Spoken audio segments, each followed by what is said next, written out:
Hello and welcome to episode 159 of the Money to the Masses podcast with your resident expert as always, Damien Fay, and me, Andy Leeks. Damien, welcome back on this Christmas Eve episode. It's feeling so festive. How are you doing? I'm good. It is feeling festive. I was joking on Twitter actually. It's starting to feel a lot like Christmas because I sometimes judge it by the number of workmen that I see wearing Santa hats rather than safety hard hats, and I think we've hit the break-even point, the critical mass where it is officially Christmas now. We've thrown caution to the wind. So yeah, I'm feeling very festive this year, and it's quite interesting to have a podcast released on the Christmas Eve. On the eve of Christ's birth. Do you know what? Talking about Santa hats and stuff, do you know what always makes me laugh around this Christmas time is you always see cutaways. When you're watching, if you're a football fan and you watch Match of the Day, you'll always see cutaways of about 5 or 6 very glum looking people dressed up as Santa as their team are getting hammered 4-0 on Christmas. Boxing Day it normally is, isn't it, that you see those things? Yeah. I mean, I have to admit that the festive cheer at football can quickly evaporate, and I quite liked football matches on Boxing Day because, as people know who listen to this, I have a season ticket at Tottenham, and I'm not going this year because the Sky TV have ruined things. So this is my quick moan. They put it on very early. I forget what time the kickoff is. I think it's almost in the morning, and what with travel disruption that we have in London, it makes it difficult to even get to Wembley. I can't stand it. Anyway, so no festive cheer for me on Boxing Day. I'm going to have to spend it with friends and family. Well, we're already chatting away and talking about Christmas and things, and actually that sort of, it starts the episode off pretty well because we're going to have one of those sort of informal episodes where we're not going to have too much of a structure. We're going to talk about the year that's gone, the year ahead, and we're feeling all Christmassy, so it's going to be a bit more relaxed. And talking about Christmas, Damien, are you all prepared? Everything wrapped up, all under the Christmas tree already? It's not yet, no. I'll admit I've not been the best when it comes to buying things. I think I've been a typical man, not to stereotype men out there, but I've been so wrapped up in everything. That wasn't a pun, by the way. Wrapped up in things doing with Money to the Masses and everything. And it kind of leads into what we're going to talk about today, because we're not going to do so much money content today because I don't think if it's Christmas, you should have a time off of thinking about money. So what we're going to do is look at, like you say, the year that's been with Money to the Masses, and next year. It was inspired by Pat Flynn, and I don't know if anyone out there is listening, they don't know who Pat Flynn is. Pat Flynn runs the podcast over in America called the Smart Passive Income Podcast. Have a listen. Quite a very interesting podcast. It's enormous. The guy makes a lot of money from his podcast. And what he does is he talks about making a passive income. So creating a business that works 24 hours a day for you, and therefore you'll be able to live the life you want to. Very interesting. He has lots of interesting guests. But what he did a show that he looked back at what happened in 2017 and pulled together everything that happened behind the scenes and gave people a bit of a peek behind the curtains and into what they can expect in 2018. And I thought that would be fantastic for Money to the Masses podcast listeners to get a feel for what goes on at Money to the Masses, because we are much more than a podcast. If anything, from my perspective, the podcast is almost like a side cookbook of what we do. So I want to go through what's happened, what we're going to see going forward. So it's a slight convoluted way of answering your question, Andy, but it means that I've been very busy. So how should we crack on with that? Actually, sorry, Andy, I didn't ask you how your Christmas preparations have been, so I feel slightly bad. No, honestly, David, don't worry, because I'm bored of my own Christmas at the moment. This household is full of Christmas, and I don't need to bore the listeners and you. I'm sure we'll catch up later on in the podcast. Let's get on with that money stuff, or as you say, not really money stuff. Let's talk about what's gone on in the last year, and I know you're keen to sort of let the listeners, like you say, behind the curtain and know what else goes on in the life of Money to the Masses. So are we going back in the time machine, going back to January 2017 and where you've come from there? Yeah, I mean, what I want people to realise is that we do a lot more than just a podcast. Now, the podcast has been phenomenally successful. It's grown hugely in the last year in our audience. and the feedback. I mean, we've even had a sponsor on the podcast this year. I mean, a high five to you, Andy, for all the editing and everything you've done that's made it a success. And thinking back, that the podcast was only ever an experiment. It was only ever an idea that we started, I think it was 3.5 years ago, as a side thing to moneytothemasses.com, the website, and everything we do over there, just to try it, to see whether podcasting and money can work. And I think we proved it can, given the feedback and the 100+ reviews we've had. So I'm really proud of that fact that we've managed to get over 100 5-star reviews on iTunes. But it also lends itself to the idea of people should just try things, and I think that is something that I want to put out there for people listening. It just proves the fact that doing is almost more important than sometimes the thinking and planning, and that might seem a little backward to some people, but people often plan too much and don't try something, and therefore don't ever get to the point where they find out whether it works or not. You're better off shipping something and then pulling it back rather than never shipping anything. And I suppose, leading on from the podcast, the other thing that we had this year was the One Giant Leap podcast, which was a big success. I mean, it was the project where I went and interviewed 9 different people who had taken a leap of faith and tried to follow a passion, just like I did with moneytothemasses.com all those years ago, nearly 8 years ago now. And they've achieved some amazing things, from the man who lost 8 stone. He went from 23 stone to the front cover of Men's Health magazine.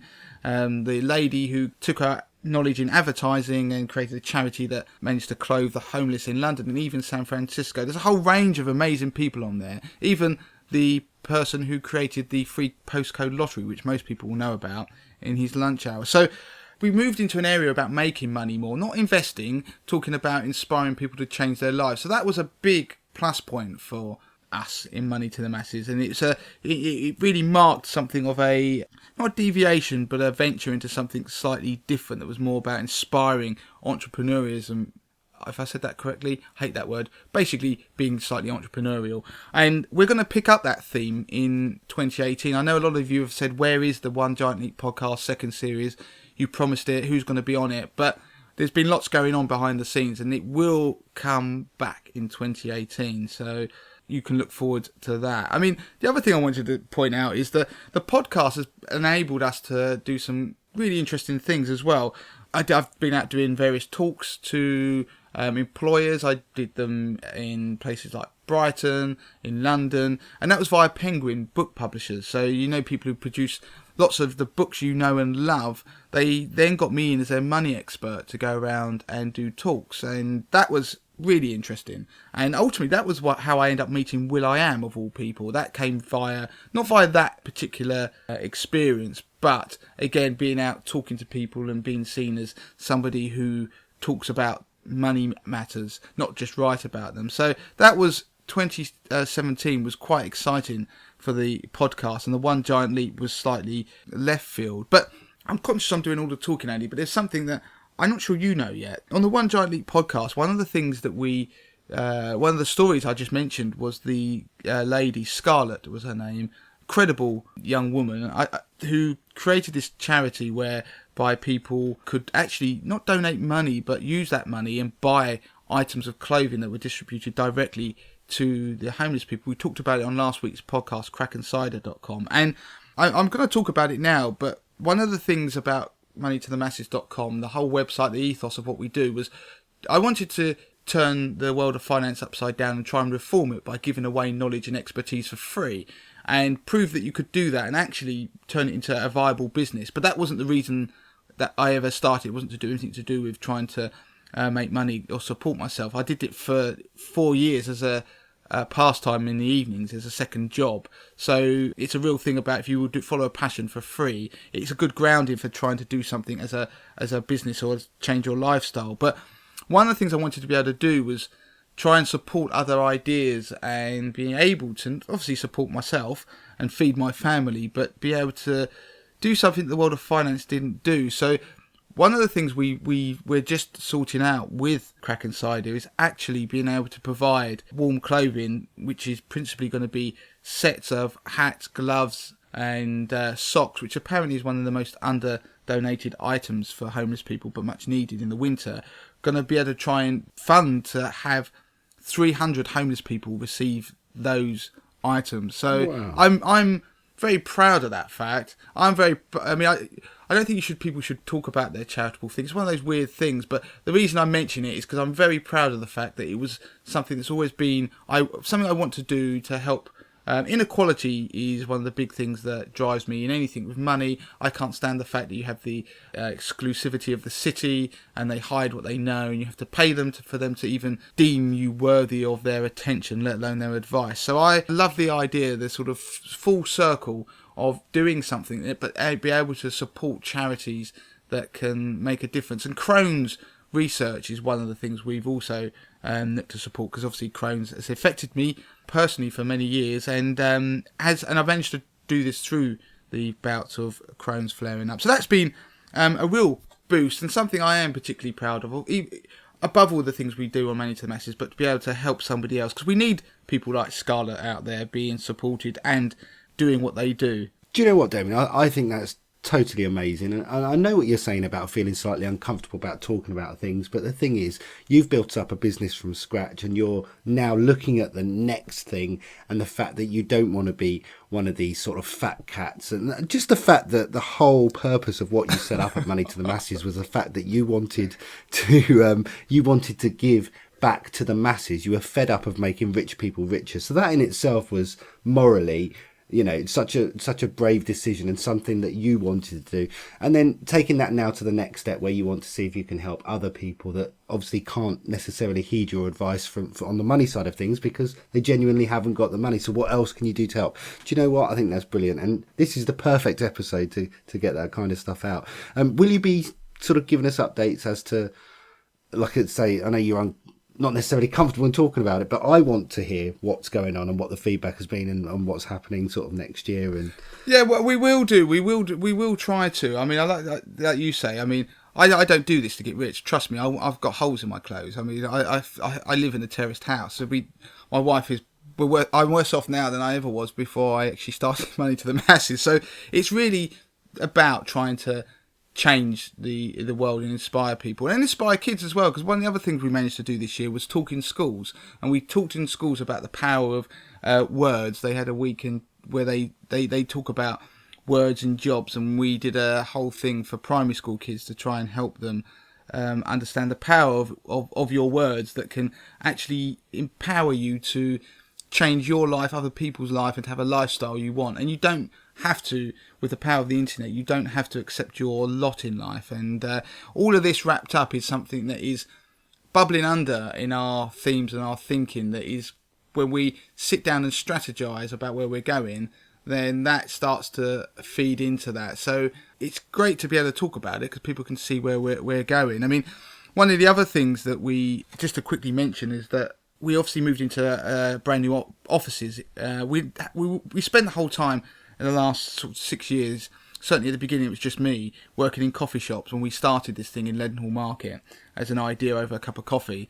And now to have your own office and space to be able to focus has been fantastic. So it's a big milestone that was for us. And before we move on, I just want to sort of point out another milestone for us was the 80/20 Investor. It was incredibly successful year for 80/20 Investor. We grew the brand, our DIY investment service, hugely. We had loads more subscribers who collectively invest millions of pounds, and we rebranded it, gave it its own identity, and trademarked that logo and everything to give it, because it needed its own identity. It got to the point where it needed to stand alone as a product, and that's fantastic. And we're looking to sort of push that into 2018 and beyond, and the level of interaction and content has been fantastic, and I'm proud of that, because it's very tricky to go out there and put your neck on the line and say, look, I'm going to show people how you can do this yourself. And I invest money live myself, and when I sit there at night, and I'm just looking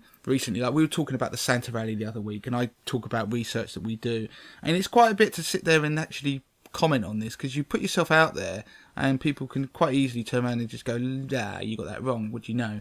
And so when I invest my £50,000 portfolio live and tell people what I'm doing, there's no one out there I know who does that. And because you really are putting your reputation on the line. And I'm particularly proud of the fact of how well our portfolio is done. We're heading towards nearly 30% profit in 3 years. We're way out beating the sort of benchmarks out there that I set for myself, which include professional fund managers. And for example, professional fund, like, let's just think of 2017. 2017 was a stellar year for investing. In that year, typically you might only make 5% in a good year. We made, my portfolio made about 12 to 13%, I think it was in the end, although we're still unfolding on that. But a year which was fantastic for passive investing, a typical passive investing fund would have made about 8%, and the average managed fund, which is actively managed, made about 9%, and that's a big difference in just 12 months, and that's fantastic. It's sometimes can keep me awake at night, but that's why I do it, and I love it. So pulling everything into the round for people listening to this, you might listen to this podcast, but we do have moneytothemasses.com, which reaches to sort of up to 2 million people a year. I'm going to tell you in it shortly what's going to happen with that in the next year. But we have 80/20 Investor, which is our DIY investment service, which you can subscribe to. It's the only paid for piece of content we do. Everything else we do is free. We give everything away for free, and that's the main sort of point of Money to the Masses. We also have our newsletter. Now, there are a lot of people who don't realise we do a weekly newsletter.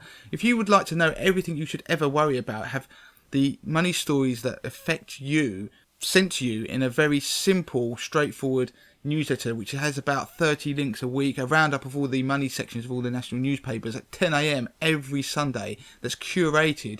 That's what we do. So a lot of people don't realise that. So go to moneytothemasses.com/newsletter and sign up to that. It's almost like another product in itself. And finally, obviously, 2017 marked our entry into doing video content, and that was a huge step. A bit like this podcast, we didn't know if it would work, we didn't know how it would work, and so we just did it, and we did 100 videos in 100 days, which we've just finished filming the last ones, and you can find them on YouTube, Instagram and Facebook, and it's likely we're going to just expand that next year. I mean, this lot we're under the we need to talk about money hashtag, but we're probably going to just keep pushing with it next year. It makes it tough coming up with new content every day, but we've been doing it on moneytothemasses.com for 8 years now, so I have every faith that we are going to be able to do it and make it interesting. So that was 2017. That's brilliant stuff, Damien. I mean, what I would say as well is, you mentioned a newsletter there.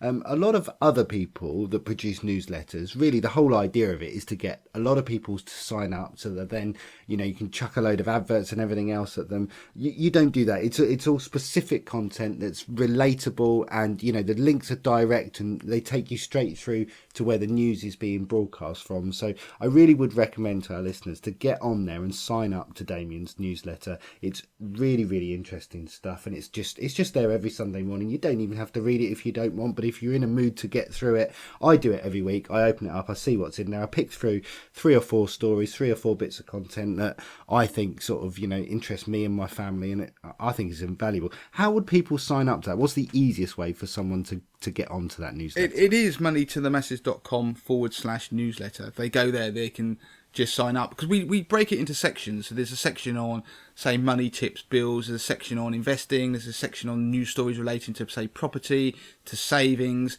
And then there's like normally a tip of some kind, like now's a good time to, and it'll be something we pull out. And I do a short intro in the beginning to have my view on something that's going on out there right now. So it's a good way for people to keep abreast of things, but without bogging them down, because the idea is that it's meant to be curated, and I get that people are going to open it up on their phone. It's not full of graphics or anything. It's very deliberately built in a way and designed that it's very simple. So it's almost like a list of links in a pulled together, and you can just scroll down it quickly with like your thumb. And you won't find that you have to click next, next. And every time you click next, there's a new advert popping up. It's not like that kind of thing. It's not designed. You could just scroll down it in seconds, look at it, go, yeah, nothing for me this week, and gone. That's how money should be. So that was always the aim, and we are guilty of not pushing it enough and telling people about it. So we've got to episode 100 and nearly 160, so I'm now doing it.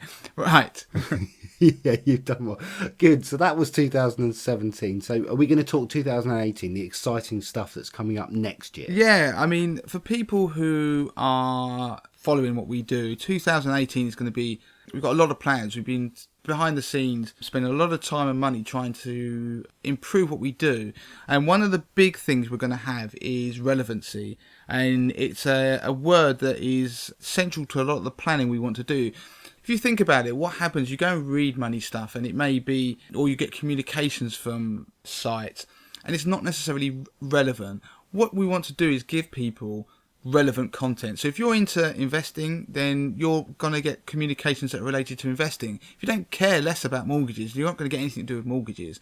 And so what we're doing is investing a lot of time and money into the technology behind the scenes that will allow that to happen. Now that would put us out there with the sort of top fractions of a percent of basically tech companies, let alone publishers relating to money, that can do that. So what would happen is you will be given content that will be timely and relevant, that might relate to some topic area that you are interested in. And that is going to be exciting and something that, because what you don't want to do is you don't want to irritate people with content that they don't want. And so that is something that we want to be leading that charge to make things relevant and timely. So that's a big thing. What we're going to also do is we're going to look, we have tens of thousands of people getting our email newsletter, but what we're going to do is going to be big push. I think we're going to end up, realistically, it might sound a lot of people, but it's in all likelihood we're going to have 100,000 people on our email asking to get our newsletter in a not too distant future. So that's the thing for 2018. One of the things I will mention quickly, if you're listening to this, is that we're probably going to actually cull, not physically, but strip people out of our newsletter list. That's, if people don't want to receive something, or they're not opening it, that's more important. If they're not engaging with it, they might want to receive it and have decided to, but if they become, for whatever reason, not opening it, then I deem that not relevant. And I'm a big believer that you've got to give people relevant stuff. So if you want to get engaged in what we're doing and get the newsletter, then download it, like subscribe to it, read it. Like you say, Andy, you don't have to read it every week, but what we will do is we won't bother people if they don't want to. If they lose interest in money, that's their prerogative, and we'll respect that.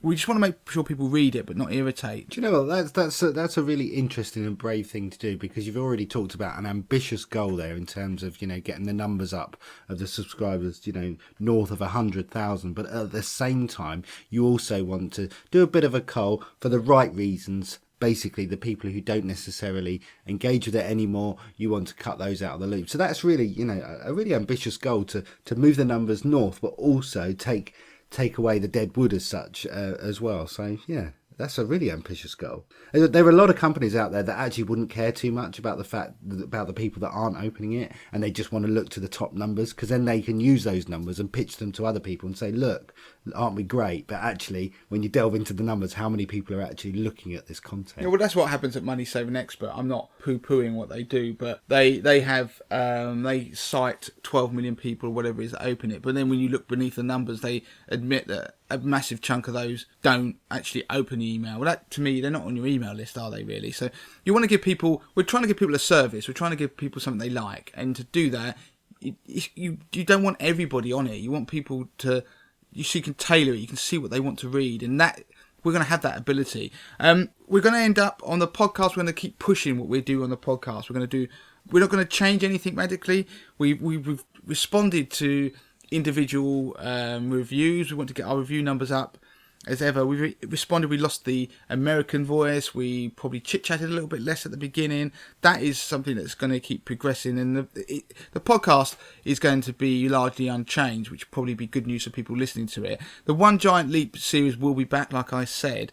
We're going to obviously expand our video content as a separate plan, but the one thing we will do is we're going to start doing Facebook Live. And that will be interesting, because doing live video, effectively TV of stuff that we do, we may even do it on the podcast, because that would be fun. If we could do periodically, you and I record a podcast live, it piles the pressure on, but it can also make it interesting, and then just give it a different dynamic. We want to get people out there engaged, because Facebook Live is the future. Whatever anyone says, if you've got a business, eyeballs are looking at Facebook still, and they're looking at Facebook Live. So we're going to be going into that area. I think it's quite exciting on a couple of fronts. They're doing the odd Facebook Live on the podcast, obviously doing the videos on Facebook Live is great in itself, and you're brilliant at presenting to camera, and I think you're really engaging, and I think that would work really well.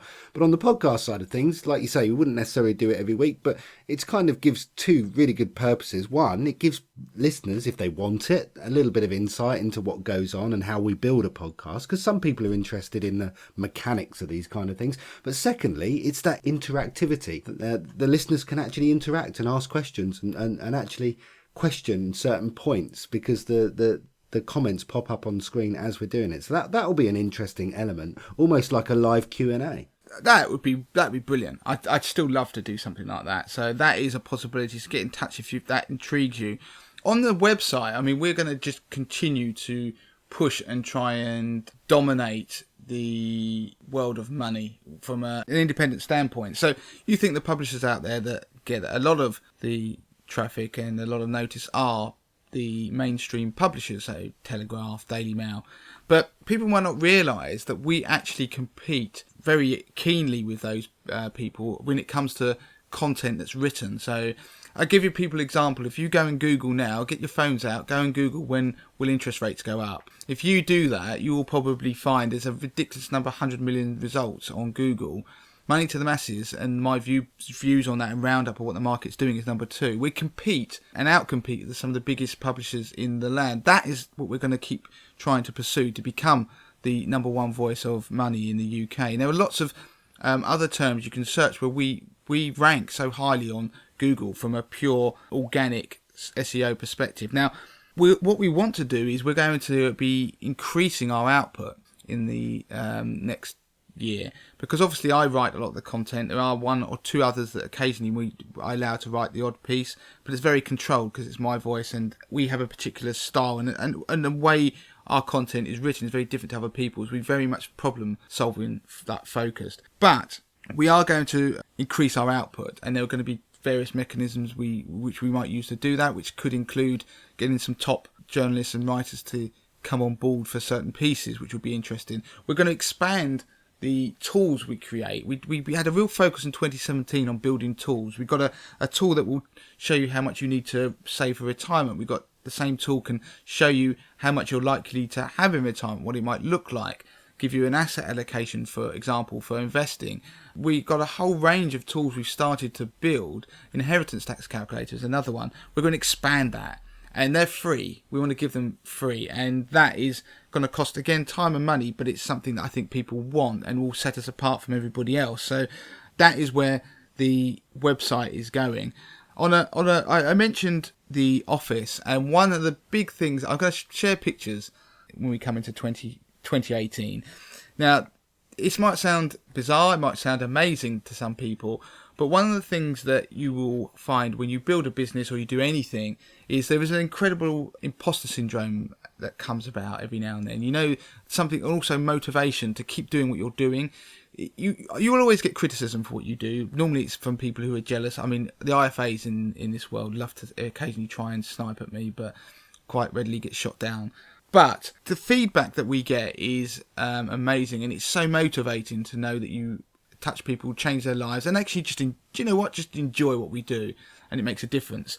And that is a great motivator. So one of the ideas what we are doing is already in place, is we've had some of your feedback collated and quotes from the reviews on iTunes, emails that I get directly, and we've put them into, we've got a designer to design our walls for our office with reviews and big sort of bubbles and pulling out the words they've used and phrases and actual full reviews in basically a wall of inspiration. And I will show it. It's being decaled onto our walls. You know, it's like a big sticker. So it will be amazing. The idea is that it's an inspiration. You sit there and you look and you think, yeah, do you know what? I am making a difference. And that is brilliant. But it also...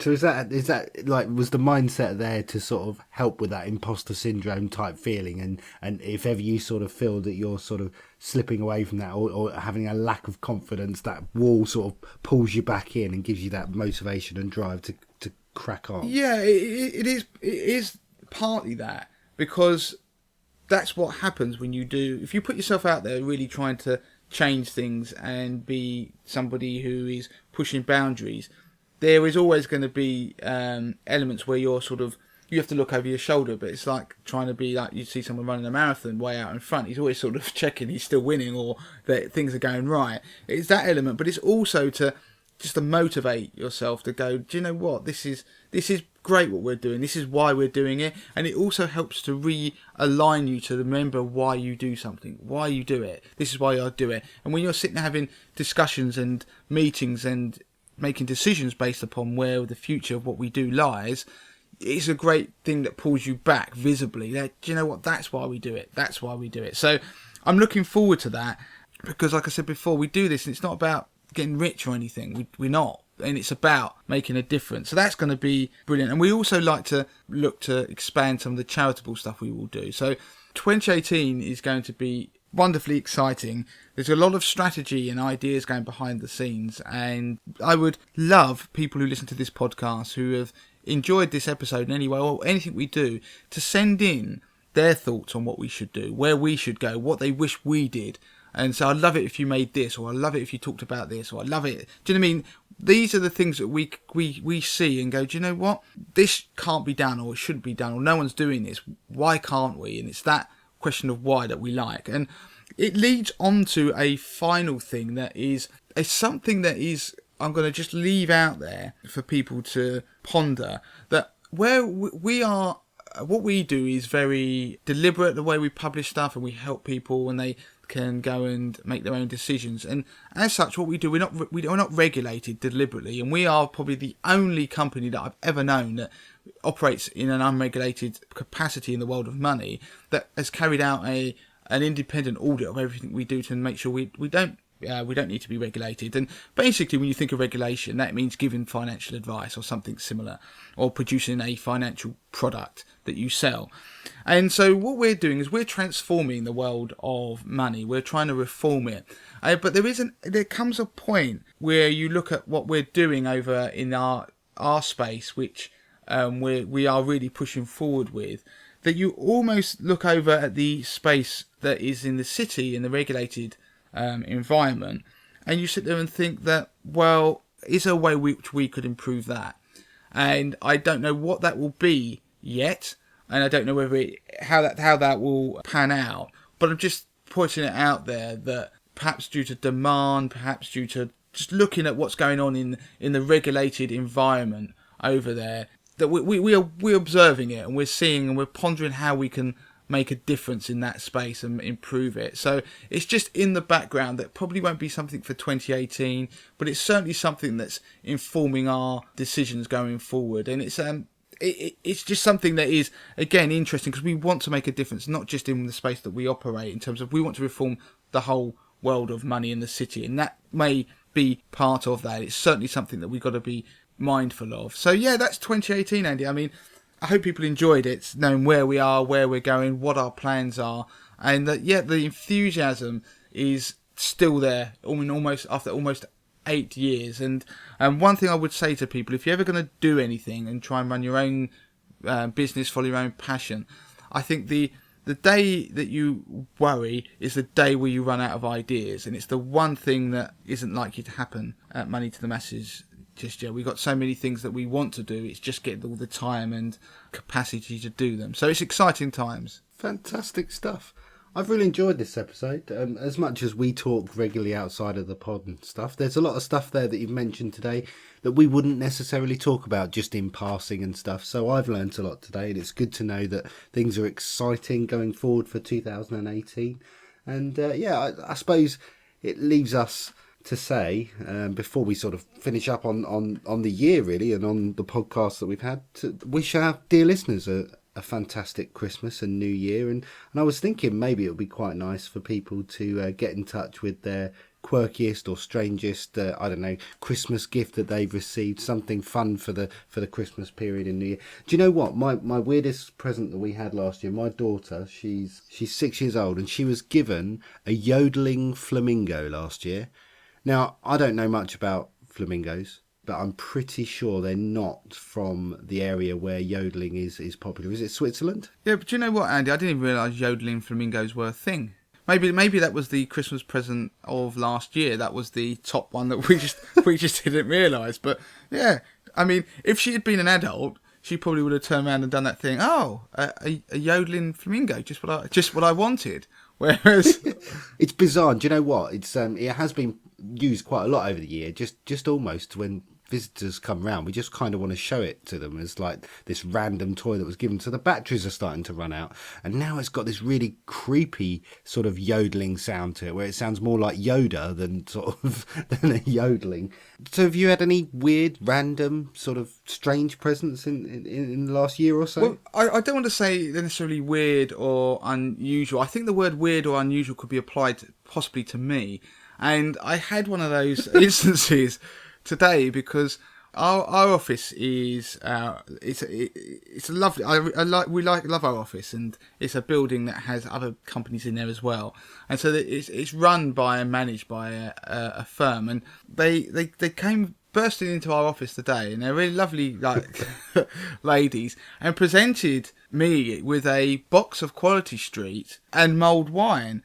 Well, anybody who knows me knows if I eat chocolate, it basically makes me gag. I can't stand chocolate. I don't know what it is. I hate chocolate. It is one of the things in life that would probably... My idea of hell would be surrounded by chocolate. I just don't like it.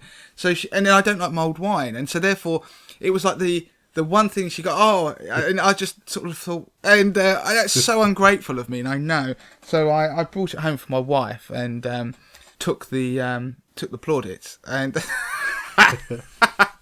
So maybe it wasn't useless or anything like that. So, yeah. Damien, this is probably not a good time for me to tell you that there's a gift on the way to you. Don't open it. Just give it straight to your wife, will you? What, from you? No, I'm joking. Well, I'll tell you what, Andy, that's like me sending you a bottle of booze. You'd be like, for a man who doesn't drink, it would be slightly pointless. But anyway, yeah, that was mine. So, happy Christmas to all the listeners out there. I hope you have a good new year. Don't think about money too much.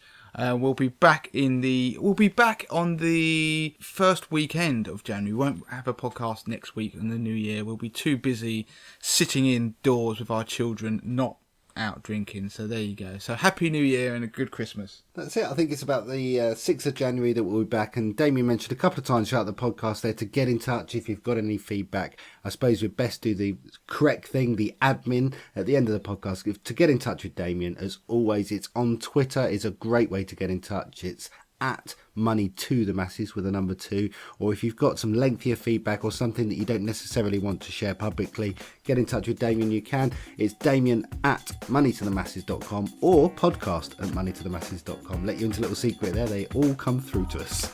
Until next year. Oh, I saw what you did there, Andy. Until next year. Don't forget to claim your free copy of Damien's best-selling book, The 30-Day Money Plan. Sort your finances in just 5 minutes a day, worth $4.99. Just go to moneytothemasses.com/podcast to find out how.